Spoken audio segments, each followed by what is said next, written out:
नमस्ते साथियों, जय हिंद। अभी हम बात करेंगे शिक्षक बहाली के विषय को लेकर। और आप सबको पता है कि तीसरे फेज की बहाली की प्रक्रिया जो परीक्षा है वो रद्द कर दिया गया है। और 11-12 9, 10 और 11-12 की परीक्षा से जो संभावित तिथि थी वो 5 अप्रैल को, उसको भी स्थगित किया गया है। तो अब सारी चीज़ों पर आपको पता हो गया होगा कि सारे मामले यानी जो चुनाव के संदर्भ में अप्रैल और मई में चुनाव है, तो मुझे लगता है कि अब सारी प्रक्रिया जो है वो जून महीने में ही आयोजित होने की संभावना है साथियों। अभी बात जो हो रही है, जो आर्थिक अपराध इकाई की रिपोर्ट है, उस रिपोर्ट के आधार पर बिल्कुल सारे कुकृत्य सिद्ध हो चुके हैं। जो 48 घंटा का रिमांड है, जो आरोपियों को गिरफ्तार किया गया है, तो कई चीज़ें बिल्कुल सामने आ रही है। बिल्कुल अब दूध की तरह, अब पानी की तरह, दूध और पानी की तरह बिल्कुल साफ हो गया है मामला कि किस मामले के तहत जो गिरफ्तारी हुई है। और आर्थिक अपराध इकाई की रिपोर्ट पर पहले बीपीएससी ने सिरे से खारिज किया, उसके बाद कई मंत्रियों का बयान आया और निश्चित रूप से उस बयान के संदर्भ में आप समझ सकते हैं कि सिरे से सीधे खारिज कर देना कि कुछ हुआ ही नहीं है। तो फिर अब तो मामला बिल्कुल आगे की तरफ बढ़ रहा है। बीपीएससी के दर्जनों अधिकारी और कर्मचारियों से पूछताछ होने वाली है साथियों। और निश्चित रूप से 48 घंटे के रिमांड के बाद कई खुलासे सामने आए हैं। कई चीज़ें बिल्कुल सामने आई है कि टीआरई 1 से लेकर टीआरई 2 तक, टीआरई 2 में भी इसी तरह का मामला सामने आया है कि आरा और बक्सर के जो सेंटर है, यानी आरा और बक्सर का जो सेंटर बनाया गया था टीआरई 2 में, वो छपरा, गोपालगंज और सिवान के अभ्यर्थियों के लिए, विद्यार्थियों के लिए बनाया गया। और सभी को हूबहू जैसे तीसरे फेज की बहाली में प्रश्न पत्र पहले ही दे दिया गया, आंसर उनको रटवाया जा रहा था और सारी चीज़ें बिल्कुल उसी तरीके से हुई। यही मामला है कि जो तौर तरीके हैं पेपर लीक करने के, उसमें बदलाव हुआ है कि कहीं मोबाइल से क्वेश्चन वायरल नहीं करना है, बस क्वेश्चन ले लेना है, उनको हूबहू रटवा देना है और आके परीक्षा में बैठेंगे। निश्चित रूप से टीआरई 2 में भी जो बड़े पैमाने पर फर्जीवाड़ा हुआ, सीटेट फेल, एसटीटी फेल और कई फर्जी वाले, और कई वीडियो तो सामने आ रहे थे। तो वीडियो के आधार पर आप कह सकते थे कि इनको एबीसीडी का ज्ञान नहीं है और ये बीपीएससी के शिक्षक बन चुके हैं और वेतन उठा रहे हैं। तो क्या बिहार में शिक्षक बहाली का जो जिम्मा लेगा, क्रेडिट लेगा? वो लेगा कि बड़े पैमाने पर फर्जीवाड़ा हुआ है, इसका क्रेडिट कौन लेगा? जाहिर सी बात है, काफ़ी चीज़ें हुई है। और बीपीएससी के चेयरमैन अतुल प्रसाद जी के नाक के नीचे उनके रहते हुए भी आप पेपर जो है वो बीपीएससी ऑफिस से चला गया।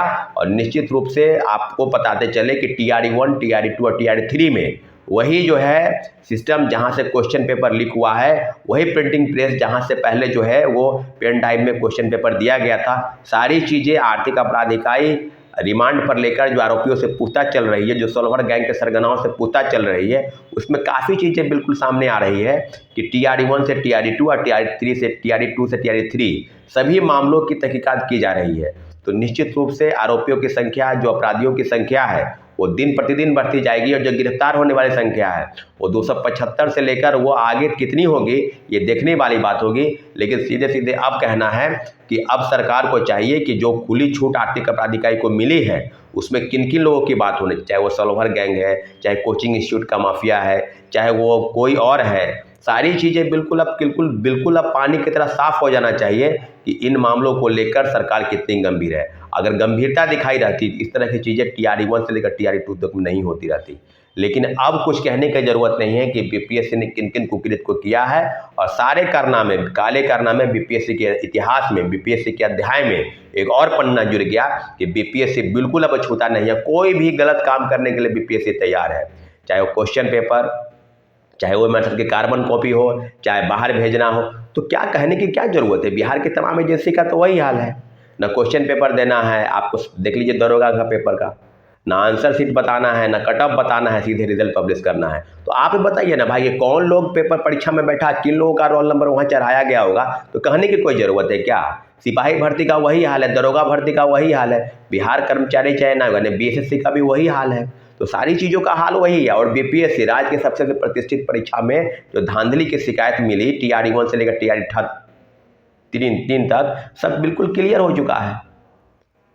तो अब कहने की ज़रूरत नहीं है साथियों। इसलिए आप सबको हम बता रहे हैं कि जितनी भी चीज़ें सामने आ रही है उसके संदर्भ में इतनी चीज़ें हैं कि अब हम लोग की डिमांड दूसरे तरफ होनी चाहिए। तीसरे फेज की बहाली में के पहले सप्लीमेंट्री रिजल्ट जो शिक्षा विभाग द्वारा बीपीएससी को भेजा गया था 14,700 पदों पर, सभी पदों पर सप्लीमेंट्री रिजल्ट जारी किया जाए। और दूसरा, 10 वर्ष की छूट देते हुए उनको बैठने का मौका मिलना चाहिए तीसरे फेज की बहाली पर। और एसटीटी अपीयरिंग कि जो मांग है वो आज भी हम लोग की जायज़ है और आज भी हम लोग उस पर कायम है। STT अपीयरिंग के मौक़ों को कम से कम तीसरे फेज की बहाली में उनको बैठने का मौका मिलना चाहिए था।